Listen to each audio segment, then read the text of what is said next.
Hello students, तो कैसे हैं आप सब। आई होप बहुत अच्छे होंगे, बहुत अच्छी तरीके से पढ़ाई कर रहे होंगे। तो वेलकम टू गैलेक्सी रैंकर्स।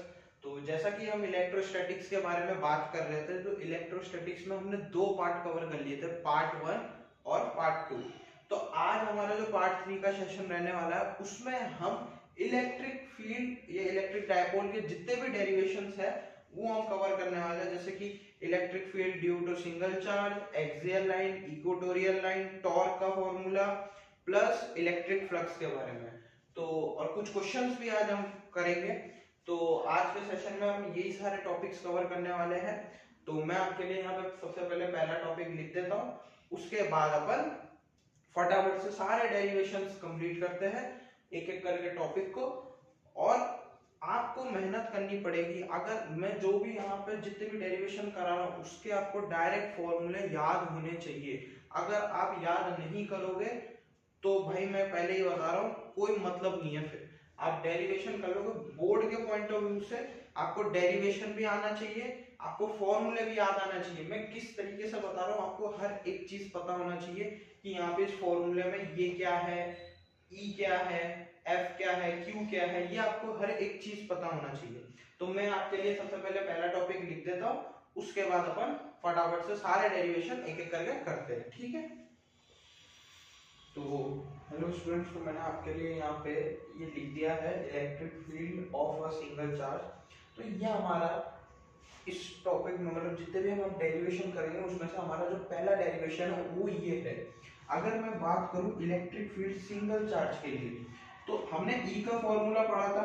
ई का फॉर्मूला हमारे पास क्या था, एफ बाय क्यू नॉट। यही फॉर्मूला था हमारे पास, एफ बाय क्यू नॉट। असल में तो मैंने ये लिखवाया था आपको, E equals to limit Q tends to 0 F by Q nought. ये फॉर्मूला मैंने आपको लिखवाया था। तो इलेक्ट्रिक फील्ड का फॉर्मूला ये भी होता है और ये भी होता है। तो अपन ने क्या करा, ये फॉर्मूला लिख दिया। इसको एक काम करो, आप इक्वेशन 1 लिख दो। अब मैंने क्या करा, मैंने यहाँ पे कूलॉम्स लॉ लगा दिया, ठीक है। यहाँ पे जैसे ही मैंने यहाँ पे कूलॉम्स लॉ लगाया, तो कूलॉम्स लॉ में मैंने आपको बताया था जो फोर्स का फॉर्मूला होता है वो क्या होता है, Q nought by R square. ये हमारे पास फॉर्मूला होता है कूलॉम्स लॉ का, एफ फोर्स का। तो अगर इस एफ की वैल्यू को आप अगर इक्वेशन 1 में एफ की जगह पुट कर देते तो आपका जो इलेक्ट्रिक फील्ड है सिंगल चार्ज के लिए वो आपके पास निकल के आता है। तो E इक्वल्स टू एफ की जगह मैंने यहाँ रख दिया K Q nought by R square, और अपॉन में भी क्यू नॉट आएगा, इधर अपॉन में क्यू नॉट। तो इस क्यू नॉट को ऊपर ले जाते तो क्यू नॉट मल्टीप्लाई में आ जाएगा। तो इस क्यू नॉट से क्यू नॉट काट दो, तो आपके पास जो इलेक्ट्रिक फील्ड का फॉर्मूला निकल के आया वो आया आपके पास के क्यू बाय आर स्क्वायर, ठीक है। ये आपके पास जो इलेक्ट्रिक फील्ड निकल के आई, आपका सिंगल चार्ज के लिए निकल के आया, E इक्वल्स टू के क्यू बाय आर स्क्वायर। ये आपको याद रखना पड़ेगा, ठीक है, याद ही रखना पड़ेगा, कोई और है ही नहीं। फॉर्मूले जितने भी मैं आपको यहाँ बॉक्स में लिखवाऊंगा वो सारे फॉर्मूले आपको याद होने चाहिए, क्योंकि क्वेश्चंस में जो न्यूमेरिकल आपको देते हैं ना वो डायरेक्ट मतलब आपको न्यूमेरिकल देख के आपको पहचानना पड़ेगा कि क्या फॉर्मूला लगाऊं जिससे क्वेश्चन सॉल्व हो। तो ये हमारा था पहला डेरिवेशन। अब बात करें अगर दूसरे डेरिवेशन की, तो दूसरा डेरिवेशन जो है वो हमारा है एक्सियल लाइन के ऊपर। अब ये क्या है तो उसके बारे में भी बताता हूं। हमारा जो अगला डेरिवेशन है electric field of axial line electric field on axial line of an electric dipole. Electric dipole की मदद से जो इलेक्ट्रिक फील्ड एक्सियल लाइन में है वो निकालना है हमें, ठीक है। अब ये कैसे होगा ये भी बताता हूं। इस डेरिवेशन में आपको क्या करना है, यहाँ पे आप टॉपिक से ही पता कर सकते हैं कि हमको किसकी मदद से निकालना है, हमको डाइपोल की मदद से निकालना है। तो मैंने आपको डाइपोल के बारे में बताया था कि जो डाइपोल होता है वो हमारे पास दो चार्ज से मिलके बनता है, वो हमारा उसको डाइपोल कहते हैं। और उसकी डिस्टेंस हमेशा 2a होती है। ये पूरी डिस्टेंस आपके पास 2a है। तो एक काम करो, इसको आप सेपरेट कर दो। कैसे? ये देखो ऐसे, मैं इसको ग्रीन से डिनोट कर रहा हूं। ये देखो a ये आधा, a ये आधा, तो ये पूरा 2a ही हुआ। ये देखो आप ध्यान से देख सकते हो। अब हमको इलेक्ट्रिक फील्ड निकालनी है एक्सियल लाइन पे। तो मान लो मैंने इस पॉइंट पे, ये जो P पॉइंट है, ये जो P पॉइंट है, इस P पॉइंट पे मेरे को इलेक्ट्रिक फील्ड निकालना है। अब इलेक्ट्रिक फील्ड निकालने के लिए क्या करना होगा? जैसे यहाँ तो आपके पास चार्जेस है, एक काम करो, P की जगह मैं मान रहा हूं एक यूनिफॉर्म पॉजिटिव टेस्ट चार्ज रखा हुआ है। एक पॉजिटिव टेस्ट चार्ज मान लिया मैंने यहाँ पे P की जगह। तो अगर मैं P की जगह पॉजिटिव चार्ज मान रहा हूं, अब थोड़ी देर के लिए मान लो -q नहीं है, तो -q अगर नहीं है तो +q और +q, तो प्लस वाले को रिपेल करेगा तो इसका डायरेक्शन इधर होगा, खुद से दूर करेगा, तो E + q उस तरफ हुआ। ठीक है, अब मान लो कि +q नहीं है, -q है, तो ये जो +q है और ये -q, तो -q प्लस वाले को अपनी तरफ अट्रैक्ट करेगा। तो अट्रैक्ट करेगा तो ये हमारे पास जो आएगा ये E - q आएगा। ठीक है, अब ये जो डिस्टेंस है सेंटर से इस पॉइंट तक, P पॉइंट तक, इस डिस्टेंस को r मान लो। क्या मान लो? r मान लो। ठीक है, अच्छा एक काम करो, ये जो हमने +q और -q चार्ज रखा है, इसका कुछ नाम भी दे दो। जैसे मैं इसको a नाम दे रहा हूं और इसको मैं b नाम दे रहा हूं। ठीक है, अब एक काम करो, इलेक्ट्रिक फील्ड निकालो। एक तो E + q पे निकालो और एक E - q पे। तो मैंने अब इलेक्ट्रिक फील्ड का फॉर्मूला बताया, kq/r²। तो kq/r², मतलब +q के लिए निकाल रहे हैं। +q कहां से कहां तक है? A से P पॉइंट तक हम इलेक्ट्रिक फील्ड निकाल रहे हैं, तो AP का स्क्वायर। क्या? AP का स्क्वायर। ठीक है, तो AP का स्क्वायर कैसे? अब देखो यहां तो मैंने ये लिख दिया KQ। अब AP का डिस्टेंस देखो, A हमारे पास कितना है इस पॉइंट से सेंटर तक A, और इस सेंटर से इस P पॉइंट तक A + R। तो आप ऐसे लिख लो R + A का होल स्क्वायर। कैसे आया? ये रहा, R इतना है इस P पॉइंट से सेंटर तक और इतनी सी डिस्टेंस A है, तो R + A करोगे तो यही आएगा AP का होल स्क्वायर। ठीक है, ऐसे ही E - q का निकाल लो, तो वो हमारे पास क्या आएगा? kq/bp का स्क्वायर होल स्क्वायर। तो ये हमारे पास क्या आएगा? kq/r - a का होल स्क्वायर। अब ये r - a कहां से आया? r - a यहां से आया। ये देखो -q से P पॉइंट तक की दूरी कितनी है? r, और -q से सेंटर तक की दूरी a है, तो r में से a माइनस करोगे तो इतना ही बचेगा, तो इसलिए मैंने r - a का होल स्क्वायर लिख दिया। अब का एक काम करो, अब E नेट निकाल लो। तो E नेट निकालोगे तो यहाँ पे क्या आएगा? E - q - E + q। अब आप एक चीज में कंफ्यूज हो रहे होगे कि मैंने यहाँ E - q पहले क्यों लिखा और E + q बाद में क्यों लिखा। तो मैं एक रीजन बता रहा हूँ। यहाँ देखो, यहाँ डिनोमिनेटर नेगेटिव है r - a और इधर r+ है। जिसका डिनोमिनेटर छोटा होता है वो वैल्यू बड़ी होती है। क्या बोला मैंने? जिसका डिनोमिनेटर, ये डिनोमिनेटर है, डिनोमिनेटर इसका छोटा है, मतलब इसकी वैल्यू बड़ी होगी। कैसे? एग्जांपल से बता रहा हूं। जैसे मैंने मान लो आपके सामने लिखा हाफ और मैंने लिखा 1/4, तो मेरे को एक बात बताओ कौन सी वैल्यू बड़ी है? हाफ बड़ी है, 1/4 बड़ी है? तो आपका सीधा सा आंसर होगा हाफ बड़ी है। क्यों? देखो इसका डिनोमिनेटर छोटा है पर ये वैल्यू बड़ी है, और इसका डिनोमिनेटर बड़ा है मतलब ये वैल्यू छोटी है। तो सिंपल सा आप ऐसे ही जवाब दोगे। तो वही मैंने यहाँ पे करा है, इसका डिनोमिनेटर छोटा है इसलिए मैंने इसको पहले लिखा है। ठीक है, अच्छा तो इन दोनों की वैल्यू यहाँ पे लिखी हुई है, लिख दो आप। तो E नेट आपके पास क्या आया? kq/r + a का whole square minus kq/r - a का होल स्क्वायर। तो ये हमारे पास वैल्यू मैंने लिख दी। यहां से देखो क्या है, kq आपका कॉमन आ रहा है, तो kq कॉमन लो, 1/r + a का whole square minus 1/r - a का होल स्क्वायर। के क्यू मैंने कॉमन ले लिया। अब इसको एक काम करो, मैं यहाँ पे सॉल्व कर रहा हूं। तो यहाँ पे अगर मैं सॉल्व करूं तो बस अब सीधा सा है मैथ्स करना है। तो ये हमारा आ गया के क्यू, ठीक है, एलसीएम लो। तो आर प्लस ए का होल स्क्वायर, आर माइनस ए का होल स्क्वायर ले लिया। अब r प्लस जैसे r प्लस ए कटा तो बचा क्या ऊपर, या फिर r माइनस माइनस है तो इधर r प्लस ए का होल स्क्वायर और इधर माइनस r माइनस ए का होल स्क्वायर। अब इधर देखो एक चीज, इधर आपको फॉर्मूला नजर आ रहा है, मैथ्स में आता है ना A square minus B square का फॉर्मूला। तो वो क्या होता है, a plus B A minus B, उस फॉर्म में तोड़ दो आप इसको। तो उसको आप अगर तोड़ोगे तो आपके पास देखो, मैं दिखा रहा हूं, ये देखो। तो E जो आपके पास आया वो क्या आया, के क्यू। इसको तो आप ऐसे लिख लो R square minus A square का होल स्क्वायर, ठीक है। इसको मैंने लिख दिया ऐसे। इधर इसको लिखो आर प्लस ए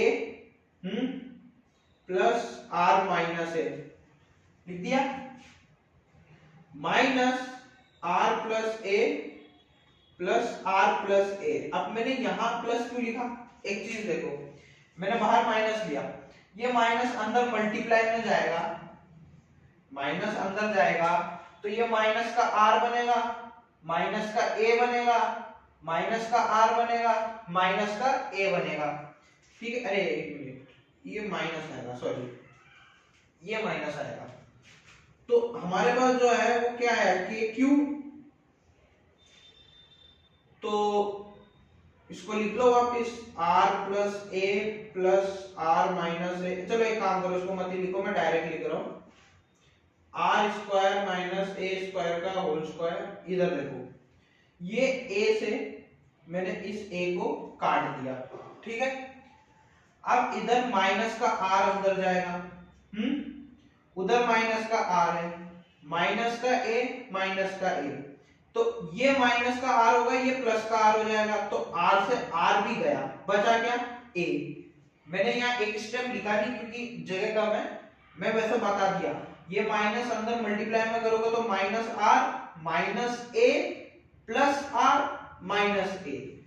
तो यहां पे हमारे पास क्या आया, 2r, और इधर हमारे पास क्या आया, 2a, ठीक है। तो बस आपके पास सीधा सा फॉर्मूला आ गया, के क्यू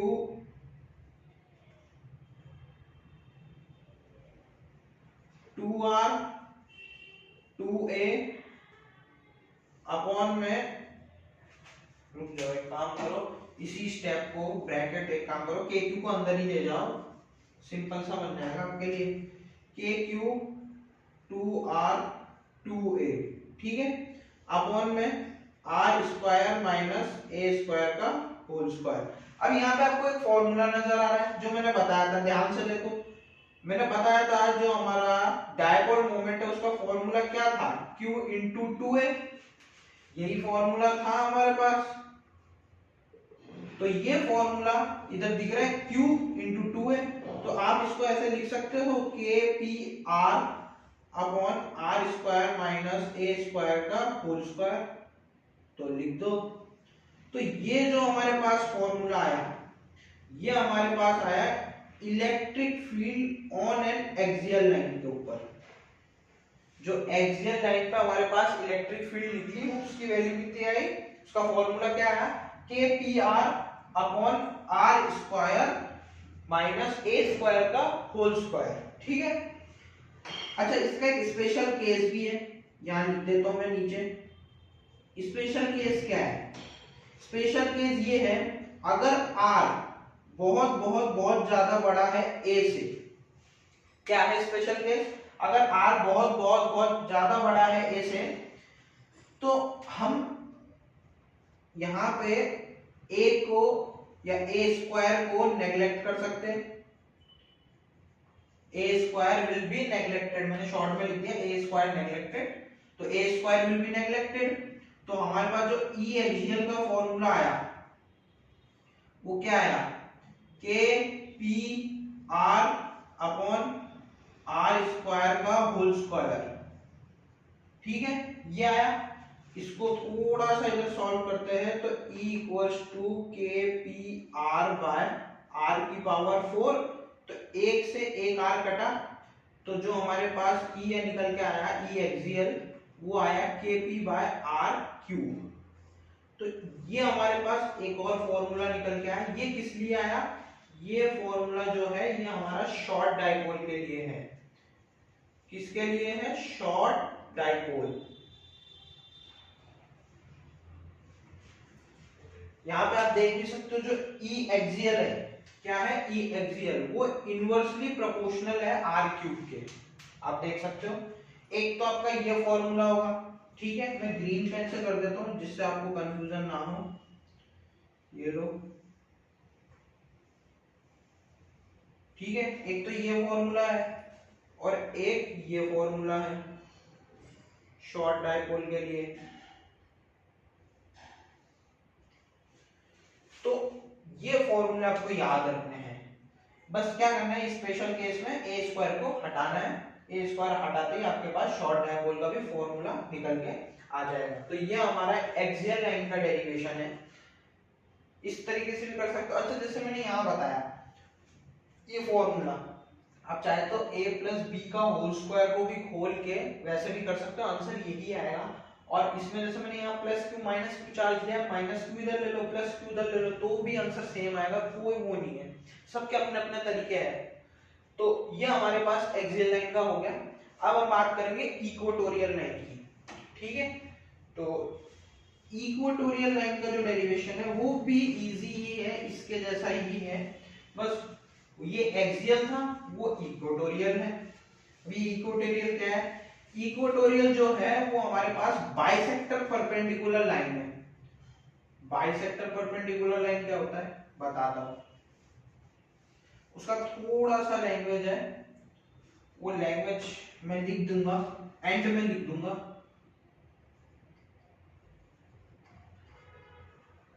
इक्वेटोरियल लाइन, ठीक है।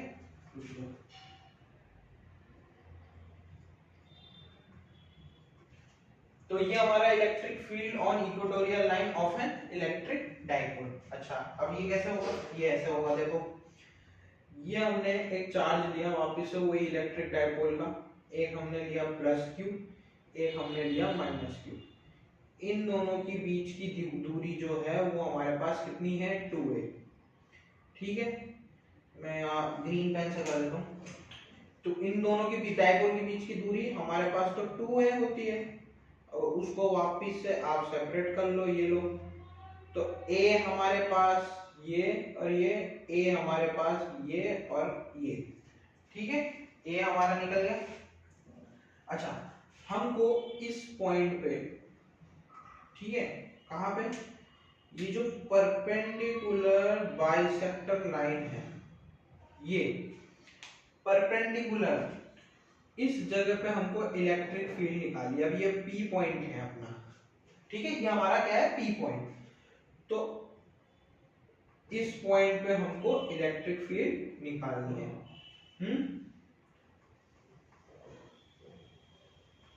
तो इस पॉइंट पे अगर मैं इलेक्ट्रिक फील्ड निकालूं, अच्छा एक काम करो, ये एंगल थीटा हो गया, ये भी एंगल थीटा हो गया,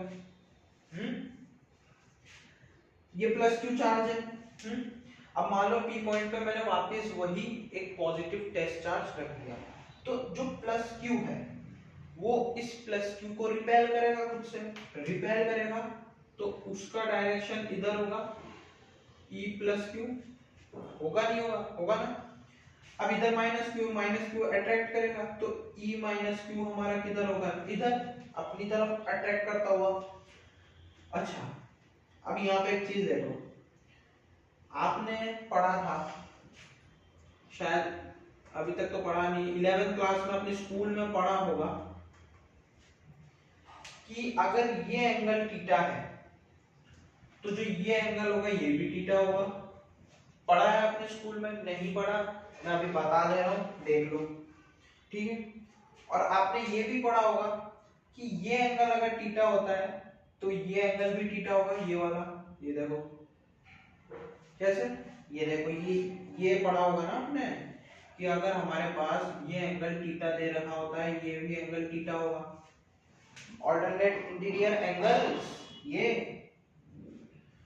तो वही मैंने यहां करा, ये देखो, ठीक है। अच्छा, अब ये परपेंडिकुलर लाइन है तो ये सीधे गई, तो ये हमारा ई प्लस क्यू था, ये हमारा ई माइनस क्यू था। आपको पता है अगर मैं इसका वो रिजल्टेंट निकालूं तो आपको भी पता है कि थीटा इधर ई, अब इधर ई प्लस क्यू है रिजल्टेंट में, तो इधर E plus Q sine theta और इधर E plus Q cos theta. आपने पढ़ा होगा, मैं बता देता हूँ थोड़ा सा प्रोजेक्टाइल के बारे में। जब अपन 11th क्लास में मोशन इन अ प्लेन पढ़ते हैं तो मोशन इन अ प्लेन में जो ऐसा होता है ना u, और इधर अपन थीटा दे रखे होते हैं, तो जो इसके ऊपर परपेंडिकुलर लाइन जा रही होती है उसको हम बोलते हैं u sin थीटा। क्या बोलते हैं? u sin theta. और जो हॉरिजॉन्टल लाइन जा रही होती है वो हम उसको बोलते हैं u cos थीटा। ठीक है, तो यही सेम केस हमने यहां लगाया। e प्लस क्यू ऐसे था तो e plus Q sine theta, e plus Q cos theta. तो यहां पे वही लिख दो आप, e plus Q cos theta और इधर e plus Q sine theta. ये प्लस क्यू का लिखा है, अभी माइनस क्यू का बाकी है, तो माइनस क्यू का भी लिखते हैं। तो माइनस क्यू का देखो, माइनस क्यू का थीटा ऐसे, तो e minus Q cos theta ऐसे और e plus Q cos theta ऐसे परपेंडिकुलर। तो इधर जो है आपका आ गया क्या, e plus Q cos sorry sine theta, e minus Q sine theta, और ये हमारे पास क्या आया, e minus Q cos theta. तो आप चीज एक देख रहे हैं, जो e plus Q cos theta और e minus Q cos theta का डायरेक्शन है वो एक ही तरफ है और ये एक दूसरे के अपोजिट है, e plus Q sine theta, e minus Q sine theta. ठीक है। अच्छा, ये जो हमारे पास दूरी है इसको आप l मान लो, l मान लो, r मान लो, आपकी इच्छा, कुछ भी मान लो। ठीक है, ये हमारा e प्लस क्यू इस तरफ जाते हुए, तो बस अब आपको क्या करना है, इसका फॉर्मूला ही लिखना है जो हमारे पास e प्लस क्यू का है। अच्छा, मैं आपके लिए यहाँ पे छोटा सा लैंग्वेज लिखना चाहूंगा। पहले मैं आपके लिए लैंग्वेज लिख देता हूँ, उसके बाद अपन इस डेरिवेशन को सॉल्व करते हैं। ठीक है, तो मैं पहले आपके लिए डेफिनेशन लिख देता हूँ। देखो, डेफिनेशन तो वही है सिंपल जो मैंने बताया था, बाइसेक्टर परपेंडिकुलर बाइसेक्टर लाइन। तो इसमें डेफिनेशन लिखाने लायक तो कुछ है नहीं, डेरिवेशन पे ही आते सीधा। तो जैसा कि यहाँ पे हम e का निकालेंगे फॉर्मूला, e प्लस क्यू जो आएगा वो हमारे पास क्या आएगा, के क्यू बाय वही, अगर आप इसका नाम a और b रख रहे हो, a b, तो वही a p का स्क्वायर। तो मैं यहाँ डायरेक्ट लिख रहा हूं, यहाँ पे हमारे पास आएगा R square plus A square. ठीक है, e माइनस क्यू की बात करें तो e माइनस क्यू का भी K Q by R square minus A square. ये हमारे पास दोनों आ गए। अभी यहाँ पे काम करना है, क्या काम करना है, देखो यहाँ पे जो e प्लस क्यू है इसका भी हमको मैग्नीट्यूड लेना है और e माइनस क्यू जो है इसका भी हमको मैग्नीट्यूड लेना है। तो अगर यहाँ मैग्नीट्यूड लोगे तो दोनों का ही प्लस में आ जाएगा। ठीक है, मैग्नीट्यूड क्यों लिया, क्योंकि यहाँ पे ये देखो ये प्लस क्यू उसको रिपेयर कर रहा है, माइनस क्यू उसको अट्रैक्ट कर रहा है, पर अगर दोनों की अपोजिट वैल्यू हो गए तो वैसे ही कैंसिल हो जाएंगे। तो इस वजह से यहाँ क्या करा है हमने, इन दोनों का मैग्नीट्यूड लिया है। मैग्नीट्यूड मतलब ये vector e plus Q magnitude equals to e minus Q. तो मतलब सिंपल से जो ये माइनस का था इसको हमने प्लस का कर दिया, आर स्क्वायर, ये माइनस का था, ये देख लो ये माइनस का था तो इसका मैग्नीट्यूड लेते ही ये e प्लस क्यू हो गया। ठीक, ई माइनस क्यू ही है, पर इसकी जो मतलब ये वैल्यू जो आई है ये K Q by R square plus A square हो गई। ठीक है, अब एक आपको एक चीज दिख रही होगी, ये जो e plus Q sine theta है और यहाँ जो e minus Q sine theta है, ये एक दूसरे के अपोजिट है, अपोजिट है। अगर ये एक दूसरे के अपोजिट है तो ये एक दूसरे को कैंसिल करेंगे, तो ये दोनों कैंसिल हो गए आपस में। तो यहाँ मैं लिख देता हूं,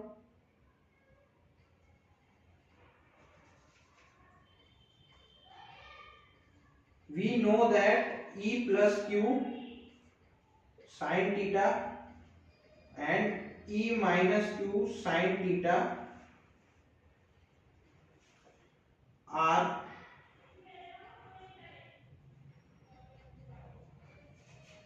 in opposite direction, are in opposite direction, so they cancel each other, so they cancel each other। तो ये आपकी मैंने छोटी सी डेफिनेशन लिख दी, ये भी आपको लिखनी पड़ेगी, आपको बताना पड़ेगा। जब बोर्ड पे आप ये बोर्ड में जब लिखोगे ना आप ये पेपर में जिसका डेफिनेशन पूछा, तो ये आपको लिखना पड़ेगा कि e plus Q E minus Q sine theta जो है वो अपोजिट डायरेक्शन में एक दूसरे के, तो इस वजह से वो कैंसिल हो रहे, और e प्लस क्यू और e माइनस क्यू जो cos थीटा है वो सेम डायरेक्शन में, इसलिए वो ऐड होंगे। तो बस आपको सीधा सीधा e नेट निकालना है, e नेट निकालोगे तो इधर आपके पास e प्लस क्यू का मैग्नीट्यूड और e माइनस क्यू का मैग्नीट्यूड, यही करना है। अब मैग्नीट्यूड तो आपने मतलब ये कर दिया, बस अब इसको वैल्यू रखनी है, तो k q by R square plus A square, ठीक है, plus K Q by R square plus A square. अब यहां पे एक चीज देखो, क्या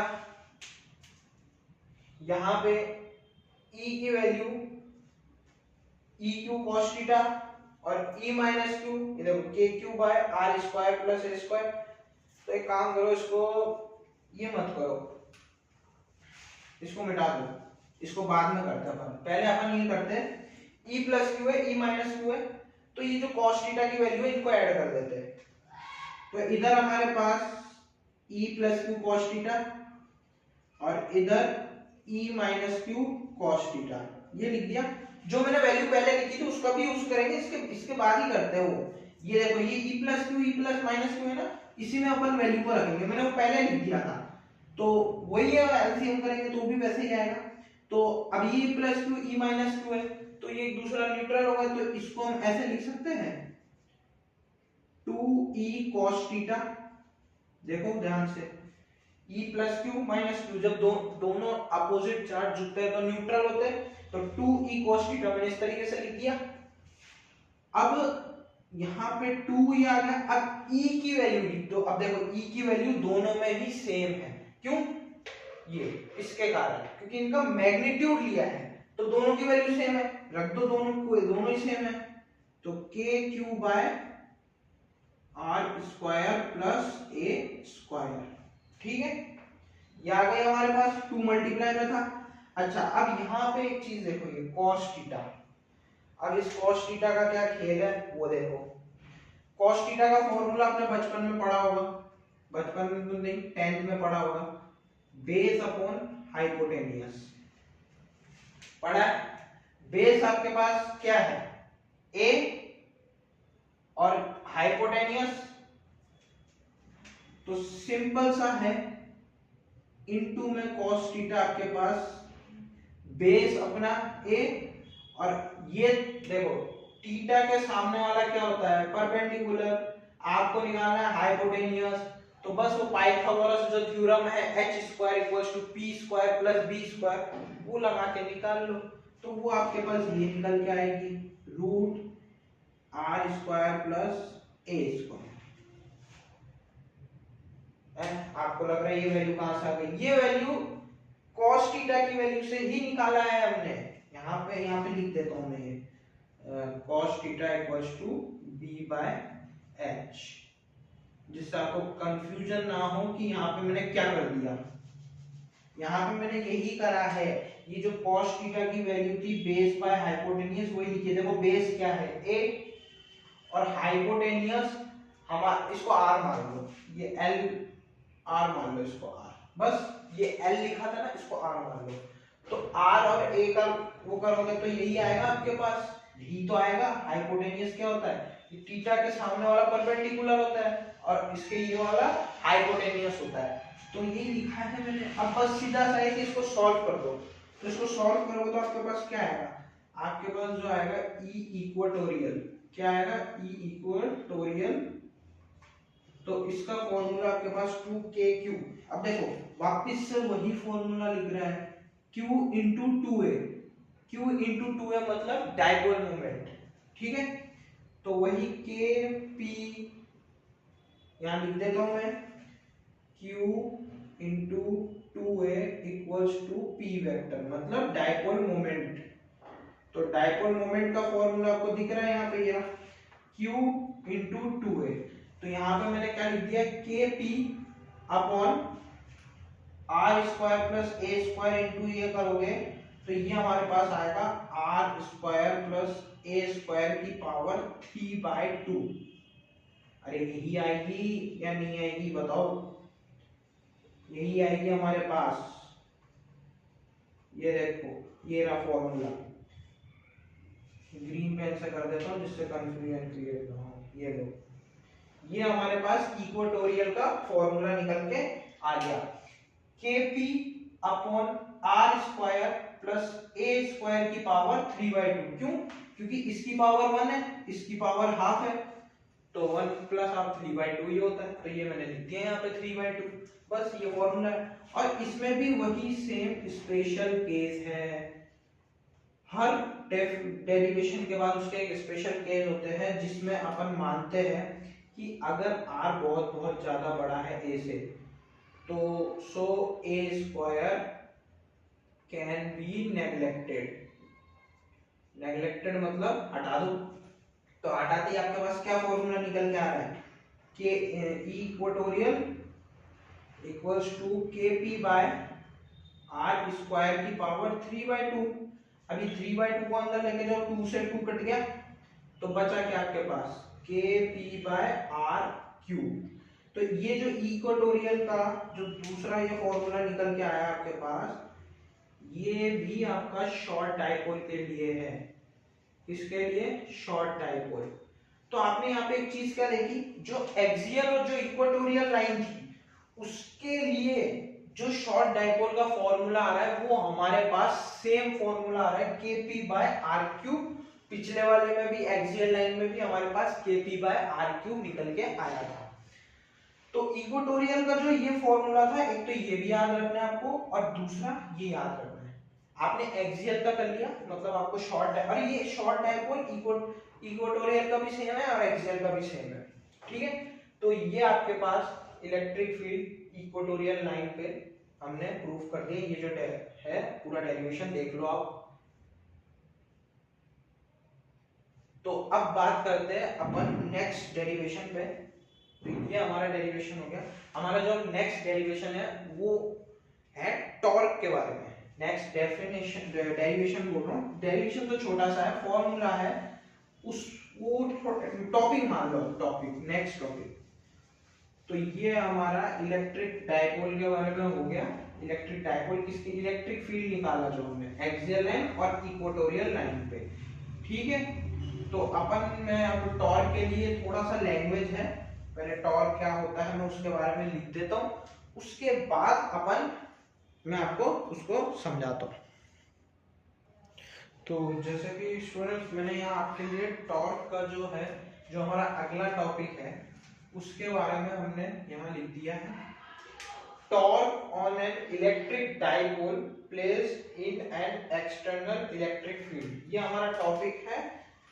मैं इसको ग्रीन लाइन से अंडरलाइन कर देता हूँ जिससे आप ना समझे कि यार इसकी डेफिनेशन ये लिखी हुई है नीचे।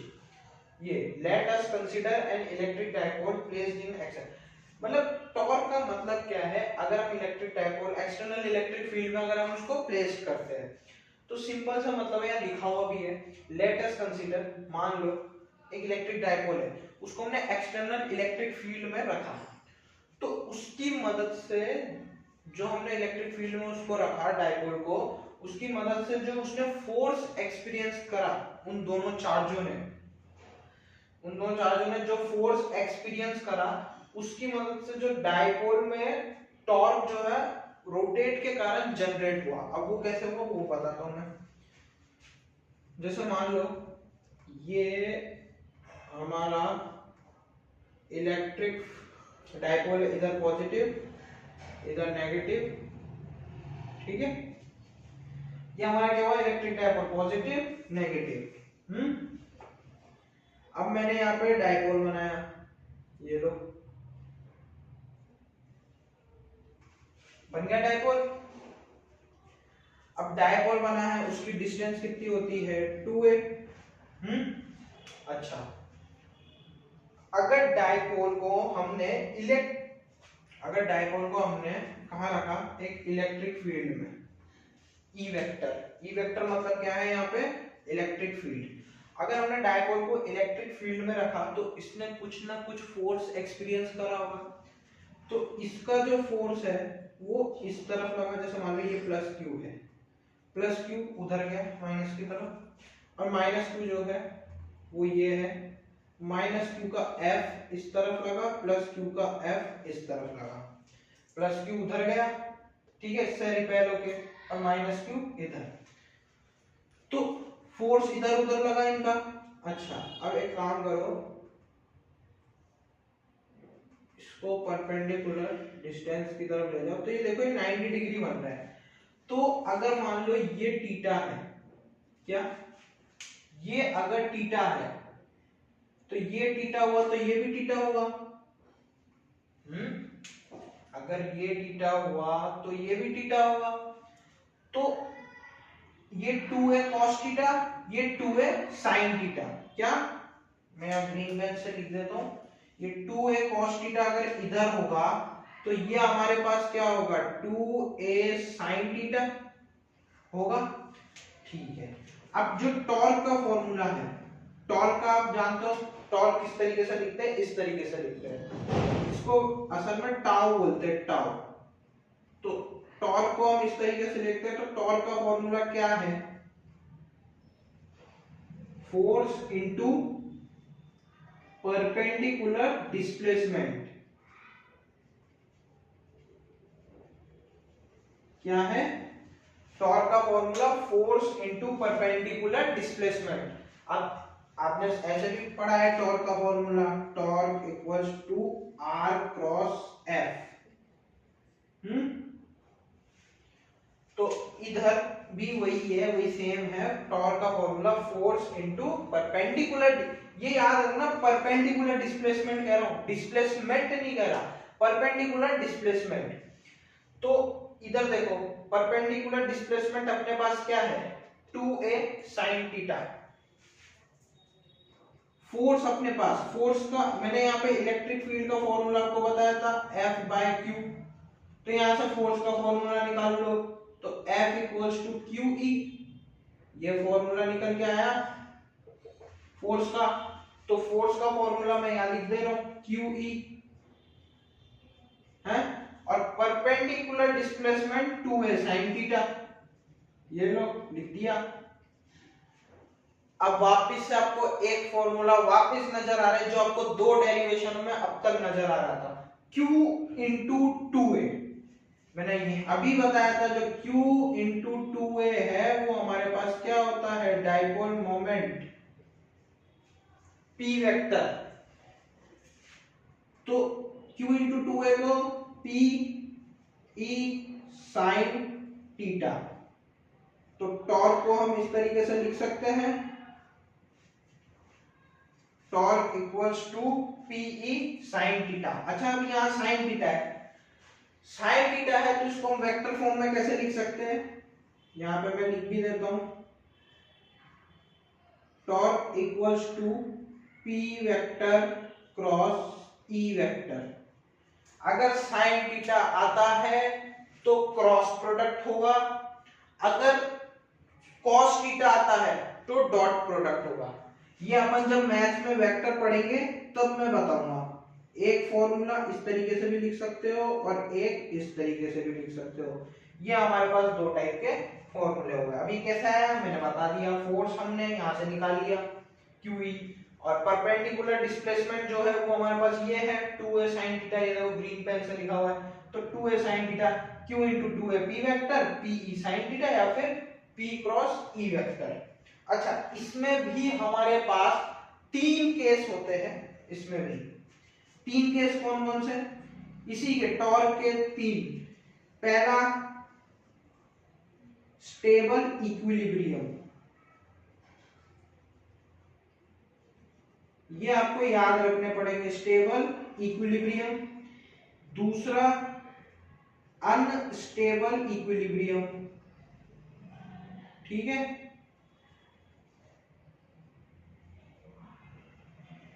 और तीसरा हमारे पास होता है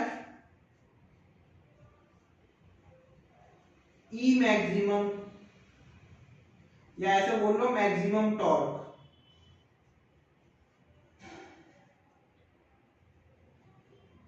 मैक्सिमम टॉर्क, तो इसके बारे में मैं आपको आगे ऐसे लिख देता हूं जिससे आप इसके जो तीन केस है वो भी आपको याद हो जाएंगे। तो पहले वाले केस में यहां पे ऐसे एरो बना रहा हूं, स्टेबल इक्विलिब्रियम।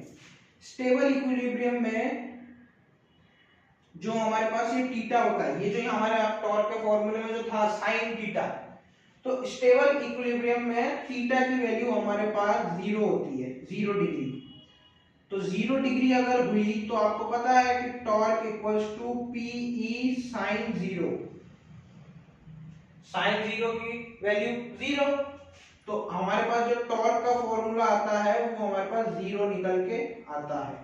स्टेबल इक्विलिब्रियम पे टॉर्क 0। अनस्टेबल की बात करें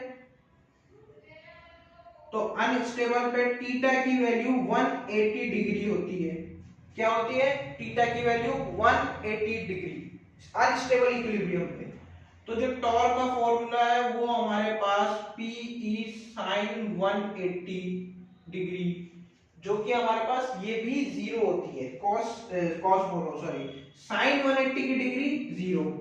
तो जो टॉर्क का फॉर्मूला है ये भी हमारे पास 0। आगे लिख देता हूं, टॉर्क इक्वल्स टू 0। ठीक है। अब आता है मैक्सिमम टॉर्क। मैक्सिमम टॉर्क में क्या होता है, जो थीटा की वैल्यू होती है ये हमारे पास 90 डिग्री होती है। साइन 90 की वैल्यू 1, तो साइन 90 की वैल्यू 1, तो टॉर्क का formula torque equals to PE sine 90 degree. तो जो टॉर्क का फॉर्मूला आया वो आया हमारे पास PE। तो जो ये हमारे पास निकल के आया टॉर्क PE, ये हमारा E मैक्सिमम होता है। इसमें जो ये E है ये हमारा मैक्सिमम होता है, E मैक्स। ठीक है।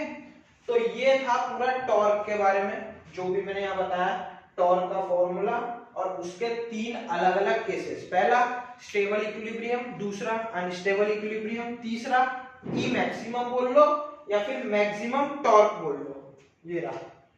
ठीक है, तो आप एक बार देख लो।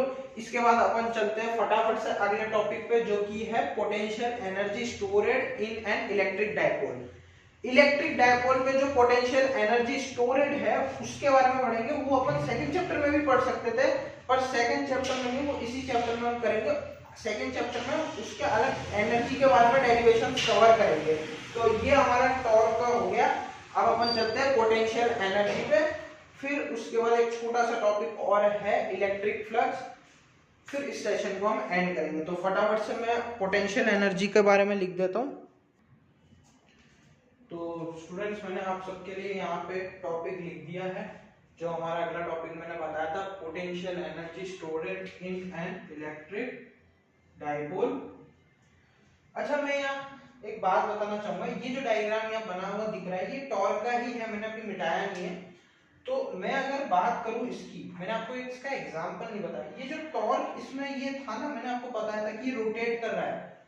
तो इसका एक एग्जांपल मैं दिखाऊंगा। देखो, जैसे मान लो ये बोर्ड है, ठीक है, अब मान लो अगर मैं इसका एक तरफ से अगर मैं इसको फोर्स दूं तो ये रोटेट होगा। फिर मान लो एक बेंच है, ठीक है, एक बेंच है आपके पास, बेंच रखी हुई है, उस बेंच को अगर मैं यहां से फोर्स लगाऊंगा इस साइड से, तो ऐसे फोर्स लगाने पे ये बेंच इस तरफ घूमेगी, घूमेगी। अगर तेज स्पीड से घुमाए तो इधर फोर्स लगाने पे ये इधर होगा, अगर मैं उधर फोर्स लगा रहा हूं तो ये इधर होगा। तो ऐसे करने पे जो ये रोटेशन होता है ना, उसको हम टॉर्क बोलते हैं। एक फिक्स पॉइंट पे अगर वो रोटेट कर रहा है, ठीक है, तो उसको हम टॉर्क बताते हैं। और उसी के रिलेटेड यहाँ पे ये है potential energy stored in electric dipole. इसका क्या मतलब हुआ, जो रोटेटिंग में जो वर्क डन हो रहा है, अगर वो 90 डिग्री से किसी भी रैंडम एंगल है थीटा पे जो घूम रहा है, उसको हम potential energy stored in electric dipole बोलते हैं। क्या बोलते हैं, देख लो, the work done in rotating electric dipole, जो इलेक्ट्रिक डाइपोल रोटेट कर रहा है ये, उसमें 90 डिग्री, ये देखो 90 डिग्री बन रहा है, ये 90 डिग्री से किसी रैंडम एंगल पे अगर रोटेट कर रहा है इलेक्ट्रिक डाइपोल, तो उसको हम potential energy stored in electric dipole बोलते हैं। आप चाहे तो जो टॉर्क का ये जो डायग्राम था वही सेम डायग्राम इसमें भी बना लो, कोई दिक्कत नहीं, मैंने बना रखा है, ठीक है। तो मैं अपन डेरिवेशन पे आते हैं। तो अपन ने जो टॉर्क का फॉर्मूला पढ़ा था, ठीक है, तो इधर हम पोटेंशियल एनर्जी वर्क डन निकालते हैं। पहले जो वर्क डन आएगा हमारे पास वो क्या आएगा, टॉर्क डी थीटा। अब देखो यहाँ पे जो थीटा हमने लिया है, ये डी थीटा लिया है, क्यों, क्योंकि हमको नहीं पता कि एग्जैक्ट क्या है, फिर किसी रैंडम एंगल पे भी हो सकता है। तो यहाँ पे जो टॉर्क का फॉर्मूला है वो हमको लगाना है। अब ये कहां से कहां तक है, थीटा 1 से थीटा 2 तक। क्या बताया मैंने, थीटा 1 से थीटा 2 तक। यहाँ सिंपली इंटीग्रेशन का थोड़ा काम है। तो वर्क डन का फॉर्मूला मैंने लिख दिया, torque D theta integration theta 1 से थीटा 2। अब टॉर्क का फॉर्मूला मैंने आपको बताया था, T equals to P E sine theta, ये बताया था। तो integration P E sine theta dot D theta, तो थीटा 1 से थीटा 2। अच्छा, यहाँ पे आपको इंटीग्रेशन के फॉर्मूले याद होने चाहिए, चाहे आप मैथ्स के स्टूडेंट हो चाहे आप बायो के स्टूडेंट हो। इंटीग्रेशन के फॉर्मूले याद रखने पड़ेंगे। मैथ्स के हो तो आपको तो पता है, मैथ्स में आपका इंटीग्रेशन का पूरा चैप्टर है, तो उसमें याद होगा। और जो बायो वाले उनके लिए कुछ ही फॉर्मूले हैं जो इंटीग्रेशन में याद करने पड़ेंगे, सारे मत करना, ठीक है। तो यहाँ पे मैं इसका साइन थीटा का इंटीग्रेशन लिख देता हूँ। Sign theta dot D theta का इंटीग्रेशन जो होता है माइनस का कॉस थीटा प्लस सी होता है, कांस्टेंट आता है, पर कांस्टेंट यहाँ नहीं लेंगे अपन, ठीक है। तो इंटीग्रेशन तो हो गया। तो पीई को पीई हमारे पास या कांस्टेंट पीई को बाहर लो, integration of sine theta dot D theta theta 1 से थीटा 2। तो इधर हमारे पास फॉर्मूला क्या आया, पीई माइनस का पीई कॉस थीटा, और लिमिट जो थी हमारे पास थीटा 2 से थीटा 1 की, ये आ गया हमारे पास वर्क डन। तो अब ये जो आया हमारे पास, इसको हम लिमिट को लगाओ, तो ये हमारे पास cos theta 2 minus cos theta 1 आया। अरे आया नहीं आया, आया ना, ये देखो, ये रहा ना cos theta 2 minus cos theta 1, ये हमारे पास वर्क डन निकल के आया। अब ये काम करिए, जो माइनस दिख रहा है आपको बाहर, ये माइनस को अंदर ले जाओ, तो माइनस अंदर ले जाओगे तो आपके पास क्या आएगा निकल के, PE cos theta 1 minus cos theta 2। अरे यही आएगा, यही तो आएगा, माइनस अंदर लेगा, ये माइनस का हो जाएगा, ये प्लस का हो जाएगा। तो ये देखो मैंने ऐसे लिख दिया, cos theta 1 minus cos theta 2, ये आपका वर्क डन निकल के आ गया, ठीक है। अब आप क्या निकालना है, पोटेंशियल एनर्जी।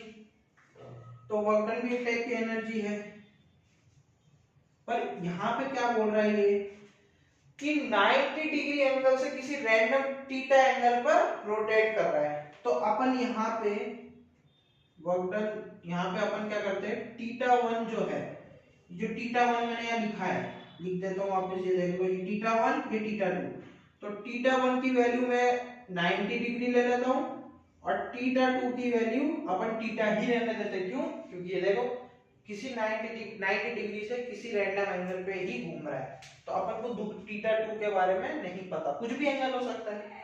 तो अपन यहाँ पे वर्क डन का जो फॉर्मूला है वो लगाते हैं P E cos 90 degree minus cos theta.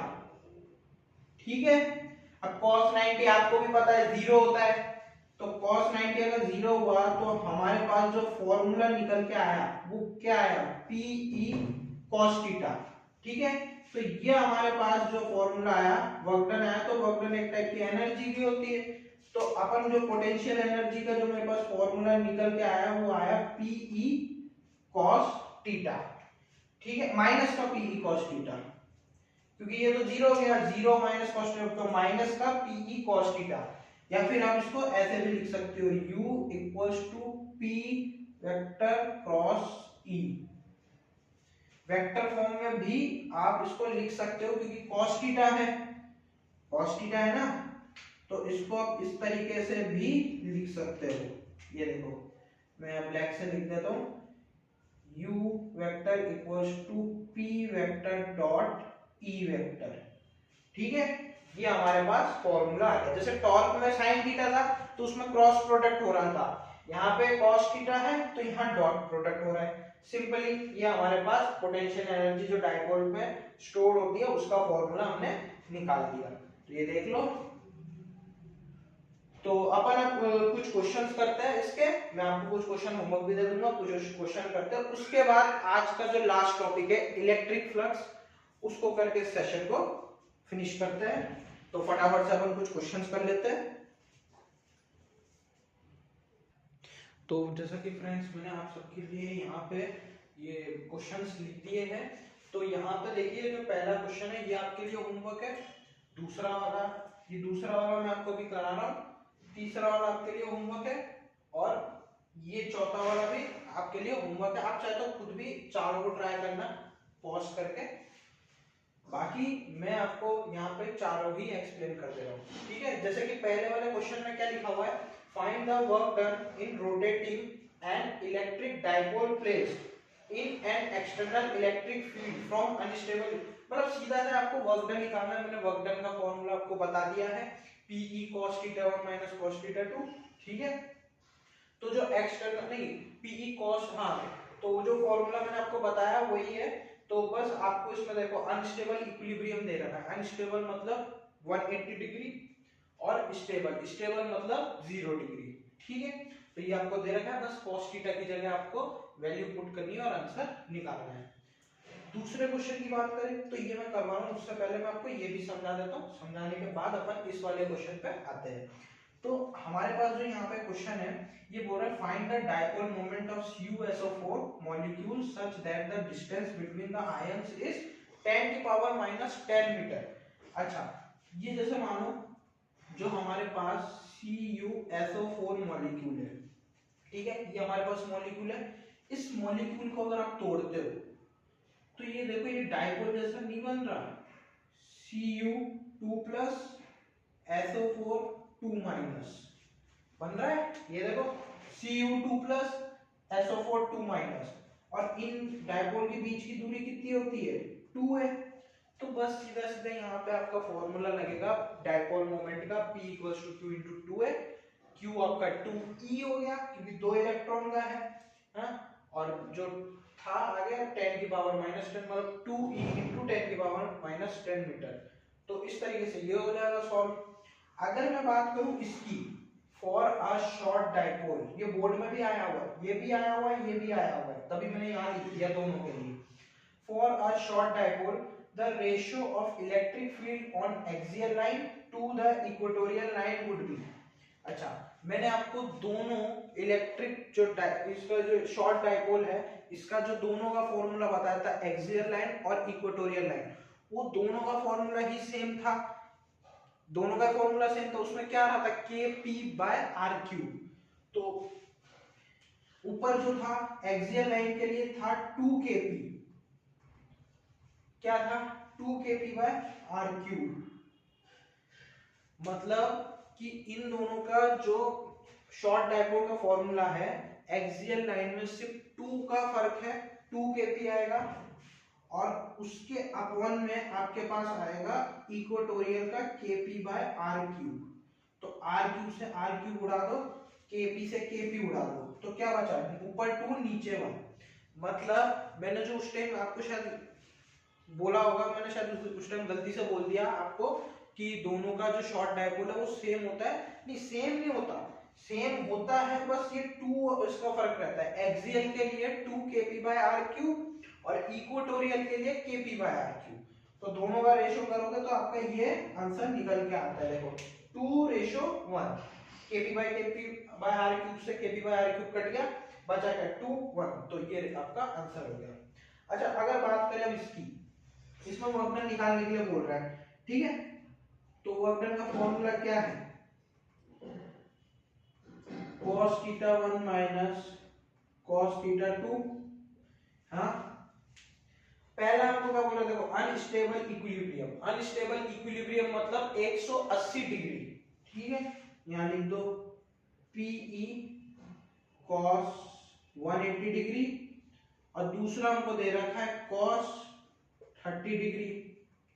तो बस अब सिंपल सा है, मैथ्स है, सॉल्व कर लो। cos 180 डिग्री की वैल्यू होती है -1, याद रखना अगर याद नहीं है तो, ठीक है, और cos 30 की वैल्यू होती है √3/2, यही होती है हमारे पास।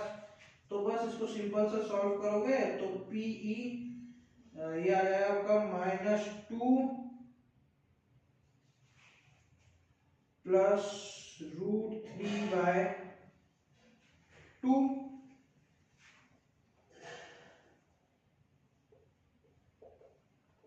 जूल।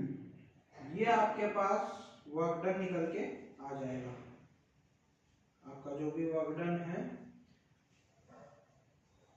मैंने डायरेक्ट इसका एलसीएम लेके इसका मैंने आंसर आपको बता दिया है, ठीक है। तो इधर हमने मतलब ये भी लिख देना कि यहाँ पे जो अनस्टेबल इक्विलिब्रियम हो उसकी वैल्यू 180 डिग्री है, और हमको दूसरा जो θ2 दे रखा है वो 30 दे रखा है, ऐसे लिख देना, ठीक है, साइड में, ताकि एग्जामिन जब आप बोर्ड में इसको सॉल्व करेंगे तो जो एग्जामिनर होगा वो देख के बोलेगा कि हाँ आपने डेटा जो गिवन है वो लिखा है, ठीक है। तो ये आपका न्यूमेरिकल हो गया। अच्छा, इधर माइनस का PE आएगा ना, cos θ1 है ना, माइनस का आएगा, ये वर्क डन में तो था -PE cos θ1 माइनस cos θ2, ठीक है, फिर माइनस अंदर ले गए थे तो वो हुआ था ये θ2 ये θ1, ठीक है, तो इसलिए माइनस। तो ये हमारा क्वेश्चन सॉल्व हो गया। ये मैंने आपको क्वेश्चन होमवर्क पे दे दिए, ये समझा भी दिए, आप चाहे से एक बार खुद से स्टॉप करके ट्राई कर लेना, ठीक है। एक क्वेश्चन और है, वो मैं आपको एंड में क्वेश्चन लिख के समझा दूंगा। उससे पहले अपन एक जो छोटा सा टॉपिक है हमारा उसको कवर करके इस सेशन को एंड करते हैं फटाफट से, जो कि है हमारा इलेक्ट्रिक फ्लक्स। तो मैं इलेक्ट्रिक फ्लक्स के बारे में आपके लिए लिख देता हूँ क्योंकि थोड़ी सी थ्योरी है, फिर उसके बाद अपन वो लास्ट वाला क्वेश्चन सॉल्व करते हैं। तो स्टूडेंट्स, मैंने आप सबके लिए यहाँ पे इलेक्ट्रिक फ्लक्स और एरिया वेक्टर के बारे में लिख दिया है। तो पहले मैं इलेक्ट्रिक फ्लक्स के बारे में बता देता हूँ। इलेक्ट्रिक फ्लक्स क्या है, सिंपल सा है, यहाँ पे एक क्लोज सरफेस एरिया है, ठीक है, अगर इसके अंदर से इलेक्ट्रिक फील्ड लाइंस अगर पास कर रही है, ठीक है, इसमें तो आपको मैं इतना दिखा नहीं सकता, जितनी मैंने लाइन खींची है, जितनी भी इसके अंदर से पास हो रही है, अगर टोटल नंबर, सिंपल सा है कि total number of electric field lines अगर पास हो रही है तो उसको हम इलेक्ट्रिक फ्लक्स के नाम से जानते हैं। और इलेक्ट्रिक फ्लक्स का जो साइन होता है वो हमारे पास क्या होता है, फाई, क्या बोलते हैं इसको हम, फाई। तो जो फाई का फॉर्मूला होता है वो हमारे पास क्या आता है, EA cos थीटा, क्या आता है, EA cos थीटा, जो फाई का फॉर्मूला होता है। अच्छा, ये हमारे पास जो होता है, ये हमारे पास इसके टोटल 4 फॉर्मूले होते हैं, अभी के लिए फिलहाल मैं बता रहा हूँ। एक तो पहला ये हो गया, दूसरा cos थीटा को हटाओगे तो आपके पास ये आएगा E vector dot A vector, ये आएगा, ये आपका हो गया दूसरा फॉर्मूला। ये सिर्फ जो सिमेट्रिकल शेप्स होते हैं उसके लिए ये फॉर्मूला है फाई का, इलेक्ट्रिक फ्लक्स का। अगर total number of electric field lines pass हो रही है इसके अंदर से तो उसको हम इलेक्ट्रिक फ्लक्स के नाम से जानते हैं। और इलेक्ट्रिक फ्लक्स का फॉर्मूला जो है phi equals to EA cos theta. cos theta हटाओगे डॉट प्रोडक्ट लग जाएगा। तो ये आपके दो फॉर्मूले हो गए। और अगर मैं बात करूं फॉर अनसिमेट्रिकल, किसके लिए? अनसिमेट्रिकल शेप्स के लिए, जैसे कुछ भी शेप्स हो गया, जरूरी नहीं है शेप, कुछ भी शेप्स हो गया, तो उसके लिए जो फाई का फॉर्मूला होता है फाई ई का, इसको फाई ई बोल लो, ये लो, तो उसका फॉर्मूला होता है हमारे पास E vector dot DS vector. ये होता है फॉर्मूला हमारे पास। क्या होता है? Phi E equals to E vector dot DS vector. ये इंटीग्रेशन भी साथ में आएगा। तो ये हमारे पास जो आता है इसका तीसरा फॉर्मूला आता है। और जो चौथा फॉर्मूला है वो इसके जो अगला वाला टॉपिक है जो कि हम नेक्स्ट पार्ट में कवर करेंगे वो उसमें आता है, उसका नाम है गॉस थ्योरम, गॉस लॉ जो होता है उसको कहते हैं। तो अपन जो नेक्स्ट पार्ट में जब कवर करेंगे तब मैं उसके बारे में बताऊंगा। फिलहाल अभी के लिए मैंने ये तीन बता दिए। कौन कौन से? एक तो ये दोनों हो गए, ये देखो। तीसरा हमारे पास ये वाला हो गया, ठीक है। और यहाँ जो ये थीटा है, ये थीटा, ये हमारे पास क्या है? Angle between E vector and A vector, ठीक है। अब यहाँ पे E तो इलेक्ट्रिक फील्ड है, पर ये A क्या है? A हमारे पास क्या है? Area vector. तो एरिया वेक्टर की डेफिनेशन भी सिंपल सी है। It is defined as the vector whose magnitude is equal to the area of surface. जो इसका मैग्नीट्यूड है, जो इसका मैग्नीट्यूड है वो एरिया सरफेस के इक्वल होनी चाहिए।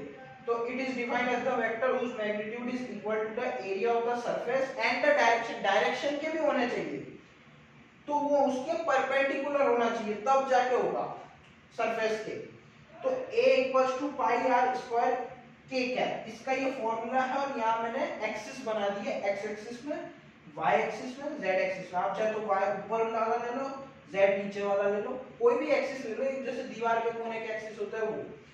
तो जो यहाँ पे आपने शायद फॉर्मूला भी पढ़ा होगा, जो n कैप लिखते हैं हम, ये n कैप जो है ये सरफेस के परपेंडिकुलर होता है। किसके होता है? सरफेस के परपेंडिकुलर, ये n कैप नॉर्मल वेक्टर जिसको हम कहते हैं।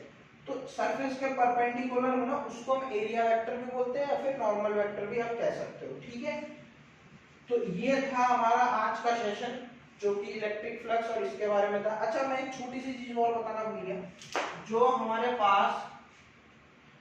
पास इलेक्ट्रिक फ्लक्स होता है, इलेक्ट्रिक फ्लक्स का जो SI यूनिट है, इसकी जो यूनिट होती है वो हमारे पास, यहाँ लिख देता हूं, जो फाई की यूनिट होती है वो newton metre square upon coulomb होती है या फिर वोल्ट मीटर कहो, वोल्ट मीटर,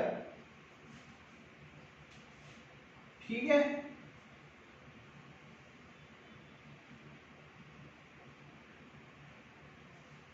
ये होती है हमारे पास इलेक्ट्रिक फ्लक्स की यूनिट, क्या? Newton metre square upon coulomb और VN, वोल्ट मीटर, ठीक है।